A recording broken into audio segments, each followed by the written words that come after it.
आपको आंखों से नहीं दिखता क्या? इतना असत्य काम जो है आप बहस कर रहे हो। कोर्ट का इतना समय बर्बाद किया, 10 लाख रुपए की कॉस्ट लगना चाहिए आपके ऊपर। आपने क्यों बंद कर दिया उसको, फाइल को? दो बातें दिख रही है नहीं दिख रही? जो कहते वो मैं बोल देता हूँ। बोलो ना। नहीं, आप जो बुलवाना चाहते आपको दिख रही है क्या? क्या बात कर रहे हो? क्योंकि मशीनरी आप आइए, खड़े होइए मिस्टर, पीछे बैठे आप कर रहे हो। आप तो बहस तक नहीं कर रहे इस पॉइंट पे। मैं करता रहा हूँ, आप बताइए ना मटेरियल कौन सा चेंज है। मैं बताता हूँ, उसके पहले आप रोक देते हैं। आप ये बताइए ना, एग्रीमेंट से आवेदन कर रहे हो, स्पेशल परफॉर्मेंस के मैटर में डिस्क्रिशनरी डिग्री है, हम 100% आपकी अपील खारिज करेंगे जी। आप चाहे जितनी बहस कर लीजिए। ये सुप्रीम कोर्ट जजमेंट जो मैंने दिया है, आपको समझ में नहीं आता सुप्रीम कोर्ट जजमेंट क्या है और ये आपका केस क्या है? आपको आंखों से नहीं दिखता क्या? इतना असत्य काम जो है आप बहस कर रहे हो। आप यहाँ किसी भी व्यक्ति को दिखा लीजिए, यहाँ 20 आदमी बैठे हुए हैं, आपको नहीं लगेगा कि ये आदमी ने कितना गलत किया है? नहीं, उसके पीछे आप कोर्ट में आ कैसे गए? आप उसके पीछे कुछ और तो देख लें। कुछ देखने की जरूरत ही नहीं, पीछे जब आगे दिख रहा है तो आगे देख लें। मैं जो सबमिशन आपको नहीं दिख रहा क्या? जी दिख रहा है ना, वो बहस कर रहे हो, उसी के बारे में बता रहा हूँ साहब। आप बता रहे हो आप कहीं सिग्नेचर हैं? जो लाइनें बाद में टाइप हुई हैं उस पर सिग्नेचर हैं किसी के? क्या दिख रहा है आपको? जहाँ पे गैप है, एग्रीमेंट तैयार आपको बिल्कुल भी नहीं दिखता क्या? तो आप मुझे आपके पास एक्सप्लेनेशन है, दे दो इनको ये फाइल। कोई एक्सप्लेनेशन दे सकते हो एज एन एडवोकेट? आप इसका एक्सप्लेनेशन दे सकते हो कि एग्रीमेंट में सब जगह सारी की सारी चीजें काट के द्वारा लिख दी गई बिना दस्तखत के, पर आप बहस करोगे दावे में? कोर्ट का इतना समय बर्बाद किया, 10 लाख रुपए की कॉस्ट लगना चाहिए आपके ऊपर। आपने क्यों बंद कर दिया उसको, फाइल को? फिर बुलाएंगे 15 मिनट में। मैंने यहाँ से खोल के दी थी, आपने बंद करके दे दी उसको।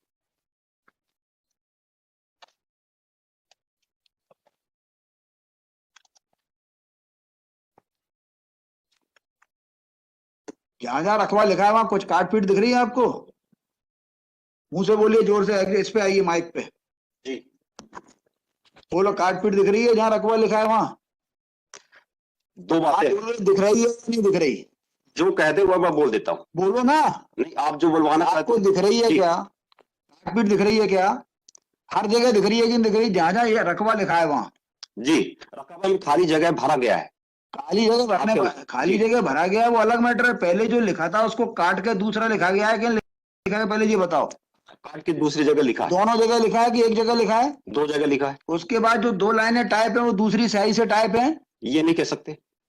एक मिनट, आप आइए, कोई भी एक जना खड़ा हो जाइए। आप क्या बात कर रहे हो? क्योंकि मशीनरी। आप आइए, खड़े होइए मिस्टर, पीछे बैठे आप, इनको बताइए आप।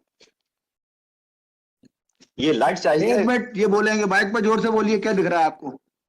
Merely because you are counsel for appellant, कुछ भी बोलोगे। अब देखिए इसमें क्या क्या अलग अलग दिख रहा है। खंडिका 1 में जो शुरू की 5-4 लाइनें हैं वो डार्क हैं। कितनी डार्क है? रात और दिन का अंतर है कि नहीं? हाँ, काफी डार्क है। और उसके बाद लास्ट की 2 लाइन जो है वो यहाँ रकबा लिखा हुआ है पूरा कटा हुआ है, पहले हाथ से लिखा था, बाद में टाइप से ऊपर करके बढ़ा के लिखा गया है जी, काट के ऊपर। बैठ जाइए पीछे, आप बैठ जाइए, इनको नहीं दिख रहा। मैं ये कह रहा हूँ साहब, आप एग्रीमेंट जब तैयार हुआ तो खाली जगह छोड़ा गया। चलिए वापस दे दीजिए फाइल, बहस करिए। कौन से जज ने बता दी? आप देखते ही नहीं हो, सेकंड अपील में खड़े हो, कहाँ खड़े हो आप? वही बहस कर रहे हो जो कभी तहसील ट्रायल कोर्ट में की होगी। हमें अच्छा नहीं लग रहा ट्रायल कोर्ट के खिलाफ कुछ लिखना। आपके खिलाफ कुछ लिख नहीं सकते, बताइए, बोलो, बहस करिए। जी, मेरा रिवीजन ये है, सुप्रीम कोर्ट का जजमेंट है, वही कह रहा है कि आप ये देखना पड़ेगा कि जो चेंज है। घर से मार करके नहीं लाते क्या?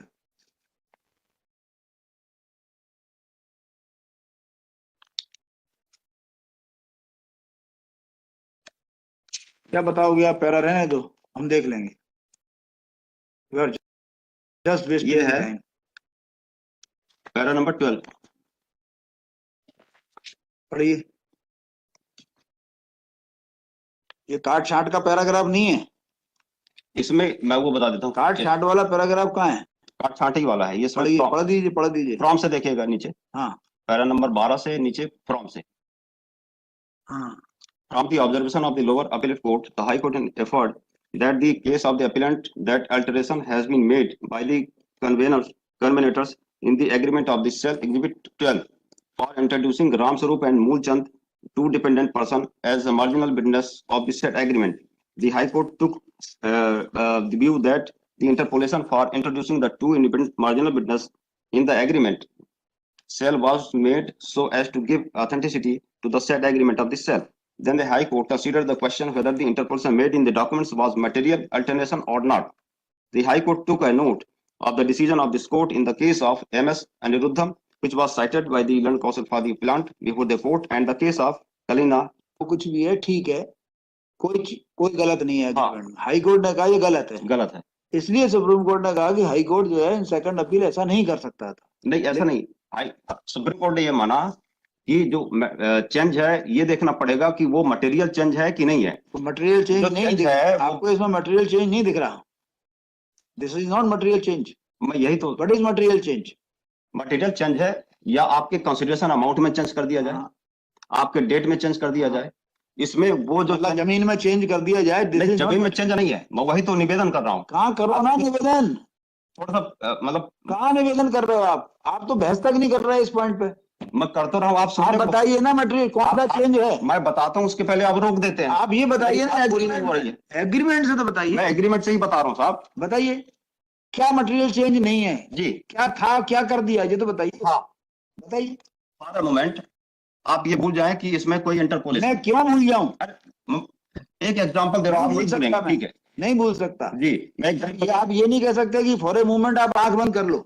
ये कंटेंट बताइए कि इसमें एग्रीमेंट में कौन सा क्या लिखा था और क्या बदल दिया गया, ऐसा प्रतीत हो रहा है? भी नहीं बदला है? मैं वही तो निवेदन कर रहा हूँ, कुछ भी नहीं बदला गया है। क्या सिग्नेचर है उस पर? ये जो चेंजेस है इसको यदि गायब कर दिए, डिसअपियर हो जाए, इसके बाद भी उसके कंटेंट में कोई अंतर नहीं आ रहा है। अच्छा जी, वो कैसे पता लगेगा? जी मैं बता रहा हूँ ना, आप यहाँ से देखेंगे पैरा नंबर 1 से फिर से पढ़ लिया मैंने, आप सुप्रीम कोर्ट नहीं पढ़ना मेरे को। ये नॉमिनी एग्रीमेंट अपनी बाजी वाली बात, मैं एग्रीमेंट ही पढ़ रहा हूँ। हाँ पढ़ दीजिए। नॉमिनी पीपर वाली बारी, हाँ भूमि मुझ प्रथम पक्ष के भूमि समेत कब्जा दखल की है, जो राज्य शब्द भूमि समेत दर्ज रिकॉर्ड है। हाँ जो जमीन का संबंध है वो नॉमिनी पीपर वाली बारी के नाम से जमीन है। हाँ इसके बाद ये पैसे लेना की भी बात कर रहे हैं कि मैंने पैसे लिया।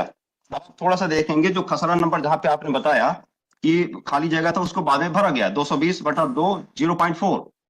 तो जब एग्रीमेंट तैयार हो रहा था उस समय ये जगह क्यों छोड़ी गई होगी?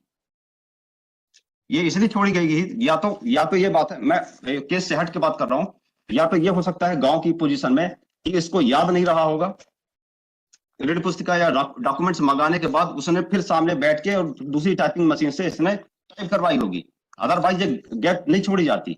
गैप छोड़ने का मतलब है कि दोनों पार्टी ये जानते हैं कि किस जमीन का सौदा हो रहा है। पीपर वाली बारी, इसके एविडेंस में आइएगा, एविडेंस में तुलसीदास में कि पीपर वाली बारी यही है जमीन। यू आर राइट, लेकिन ये जो पहले लिखा है ना रकवा, जी पहले लिखा रकवा 0.0020 करके लिखा हुआ है, बाद में इसको हाथ से 41 लिखा गया, बाद में टाइप दूसरी मशीन से करके 0.166। हाँ, 3 बार हुआ है। तो यदि होता तो ये पूरा इसका मीनिंग क्या है? जी, यदि इसका मैलाफाइड होता तो पूरा रकबा 0.41 है, उसको पूरा लिख लेता, पूरा लिख लेता। वो मैलाफाइड बोनाफाइड की बात तब आएगी इसमें इस पे सिग्नेचर कर दिए होते। जो सुप्रीम कोर्ट इसमें कह रहा है वो यही कह रहा है कि ये देखना पड़ेगा कि ये दोनों पार्टी के कंसेंट में हुआ है, दूसरी पार्टी को जानकारी थी कि नहीं थी। This is important. दूसरी पार्टी ने स्वीकार किया है, वो तो जनरल वे में उसने रिजेक्ट कर दिया।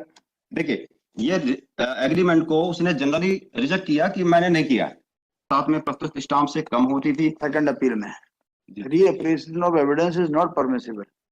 मैं इसलिए बोला था कि तुलसीदास ने ये बोला है कि जो पीपल वाली बारी है वो यही भूमि है। हाँ वो मान लिया ना मैंने, पीपर वाली तो ठीक है। हाँ, मैं उसको डिस्प्यूट भी नहीं कर रहा। जी